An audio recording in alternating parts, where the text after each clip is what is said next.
Hi sa inyong lahat. So sa video ito, pag-uusapan natin ang polynomial functions at ang kanilang zeros. So para hindi tayo mawala, ito yung mga goals natin. So at the end of this lecture, a student will be able to use synthetic division in dividing a polynomial function by a linear function. And another one, yung pangalawa, relate factoring a polynomial to finding its remainder.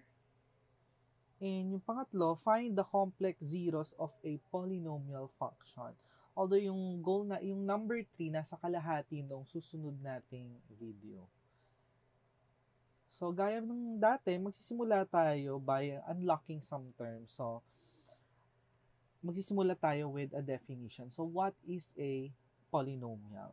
So, sinasabi natin that a polynomial function of degree n is a function of the form p of x equal to a sub n x to the n plus a sub n minus 1 up x to the n minus 1 up to a1x plus a sub 0 where the a's, yung a sub 0 hanggang an are real numbers and an is not a 0.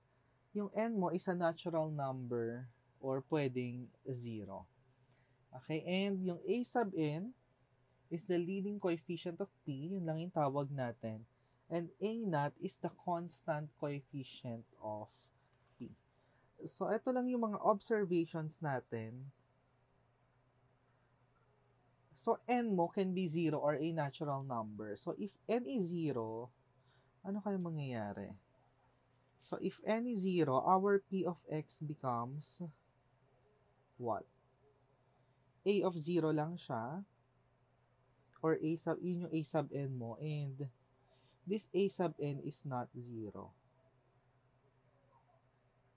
So, isa siyang non-zero constant function. Non-zero constant. Okay?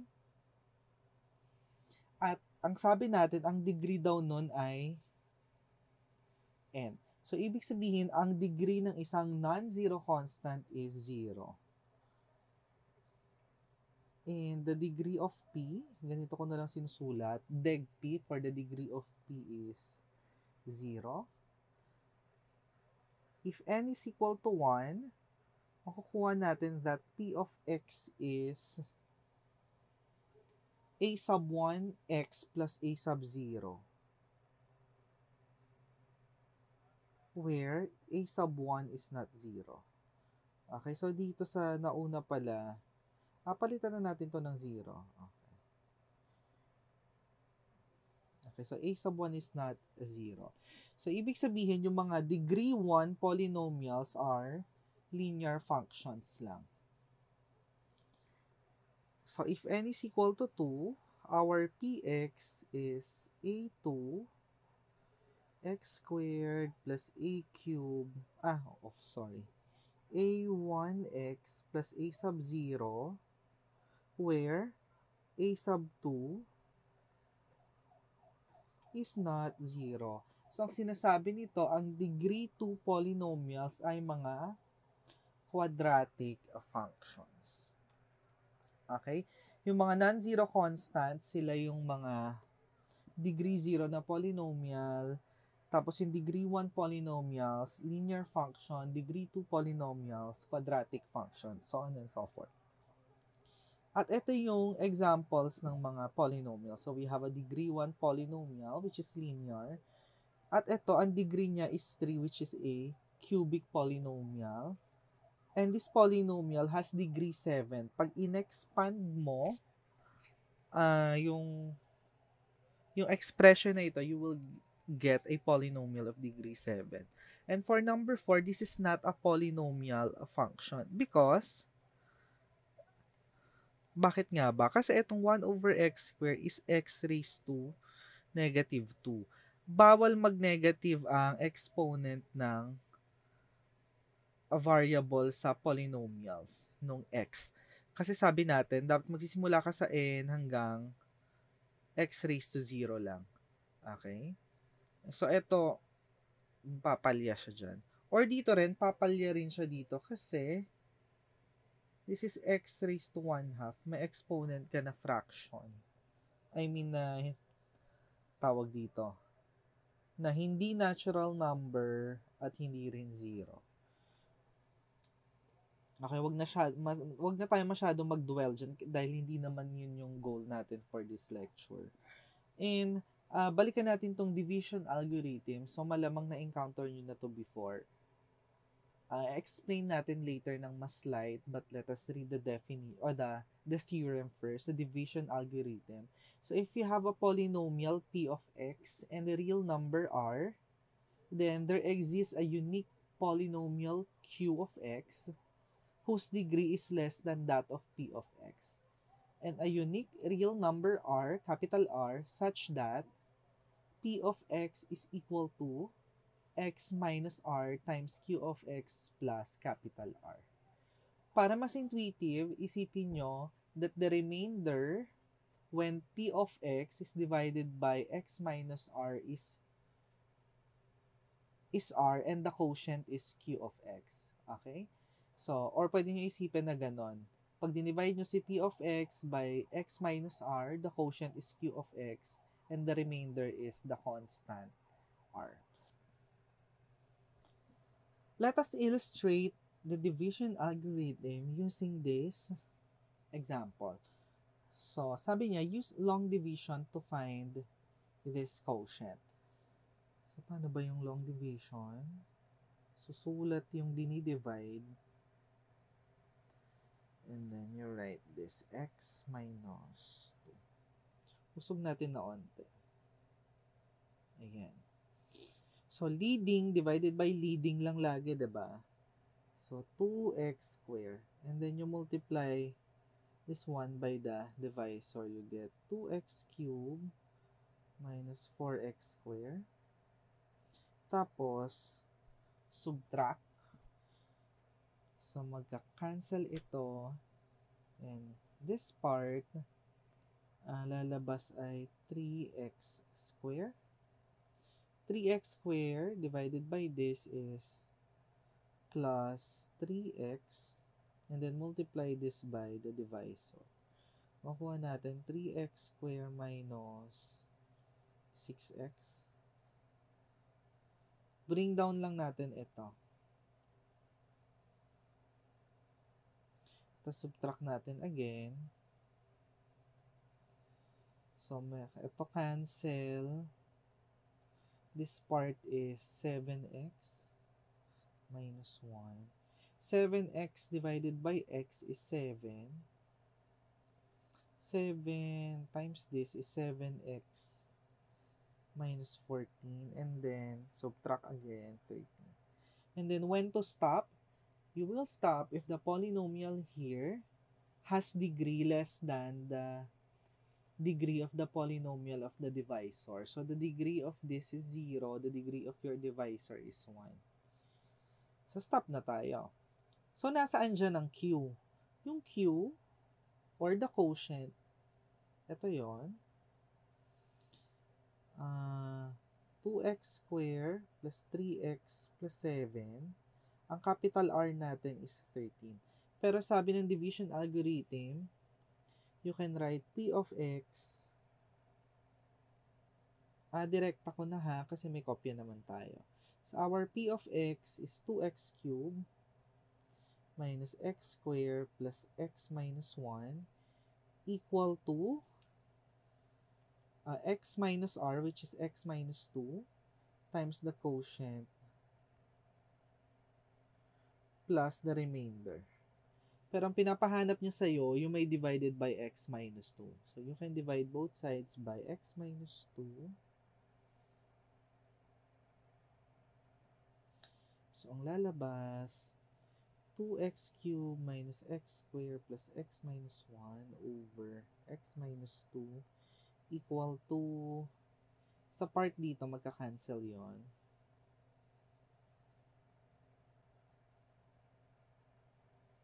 Plus the remainder over the divisor. Okay? And another observation na kailangan nating mapansin, if you divide both sides of this, by the divisor, makakancel yon. So, ang mangyayari, magiging sagot is the quotient plus the remainder divided by the divisor, kung itong quotient yung hinahanap mo. So, as stated dito sa note. So, P of x over x minus r, in this case, P of x ito, this is x minus r, is equal to the quotient plus remainder over the divisor. Quotient, remainder over the divisor. And some remarks, ano yung degree ng quotient? Kung mapapansin nyo dito, the degree of the quotient is 2. The degree of the polynomial p, ito yung kinonsider nating p, is 3. So, the degree of the quotient is 1 degree less than the degree of the original polynomial p. Yun ay kung ang divisor mo ay x minus r. Okay? Linear ang divisor natin. So, move on na tayo sa synthetic division. So, bakit inaral natin yung synthetic division? Kasi it's a handy method of dividing a polynomial by a binomial of the form x minus r, where r is a constant. So, ang divisor natin kapag gumagamit ng synthetic division is x minus a constant. Or kung naka-x plus a constant siya, para x plus a constant, you can always express it as x minus negative c, and negative c is still a constant. And it involves only the coefficient of the polynomial. So, in other words, pinapaikli niya yung buhay mo. So, kunyari, you want to divide p of x by x minus r, and yung p of x mo, ang itsura niya, a n, x to the n, diba ganyan ang itsura ng polynomial? So, ang gagawin mo, isusulat mo yung coefficients ni p, a1, a sub 0. Tapos sa gilid, susulat mo yung r. At ganito yung steps niya. You bring down a sub n, multiply, tapos i-add mo ito. Yun yung ilalagay mo dito. So magkakaroon ng an minus 1 plus r an. And then this thing, multiply by r, yung lalagay mo dito, add, lalagay mo dito. So, pag ganun siya. Okay, so bring down, multiply, tas add. So, mas madali siyang magets lagi kapag meron tayong specific example. So, let us divide this one using synthetic division. So, susulat ulit natin yung coefficient nito. This will serve our p of x. At ito naman, x minus r. So, sulat ko yung mga x ha. Kumbaga, x cube, x square, x to the 0 para hindi tayo ma-loss. So, yung una is 5. Tapos, negative 1, 0, 6. And then, negative r is negative 4. So, r is 4. So, ano na yan? Bring down, multiply. So, ang makukuha natin ay 19. And 19 times 4, 40 plus 36 is 76. Tapos, 76 and then multiply. Ano may 76? Ang lalaki naman ng mga number na to. 7 times 4, 28. Plus 28 plus 230. So, 304. And then you add 310. So, ano ang quotient? Quotient q of x na lang ha. Nagkakaintindihan naman tayo doon.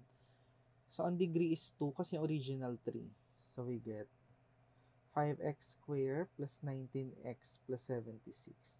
So, start ka na x squared, x tas constant. And this is the remainder, capital R. So, masusulat mo ito as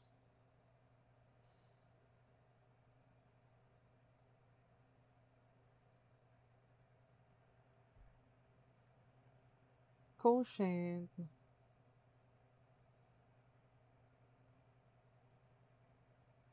plus the remainder divided by the divisor.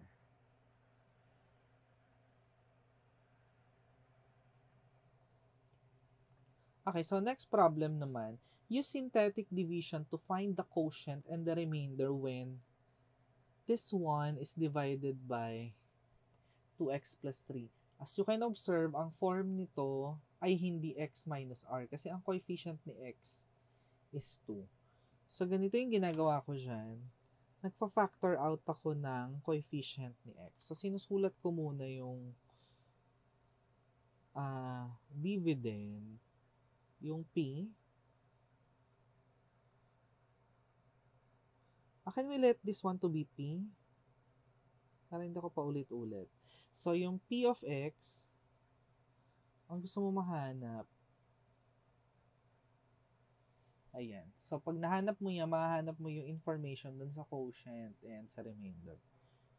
At pwede mo to isulat as p of x over twice ng x plus 3 over 2. Or 1/2 ng p of x divided by x plus 3 over 2. So, dito na lang ako magsisynthetic division. Okay, kasi this is x minus r na. So, yung r mo is negative 3 over 2. So, sulat natin, apply synthetic division.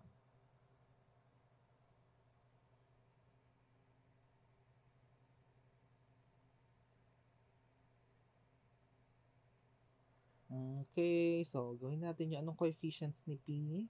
2, 3, 2, 1, 10. Tapos, what is our R? This is x minus R. So, negative R is 3 over 2. So, R is negative 3 halves.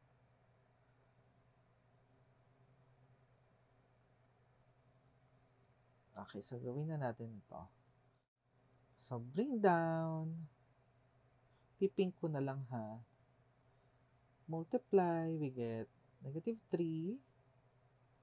Tapos, add 0. Multiply 0. Tapos, add 2. Multiply negative 3. Tapos, add multiply 3. Ang makukuha natin ay 13. Okay. So, ibig sabihin, itong part na ito can be written as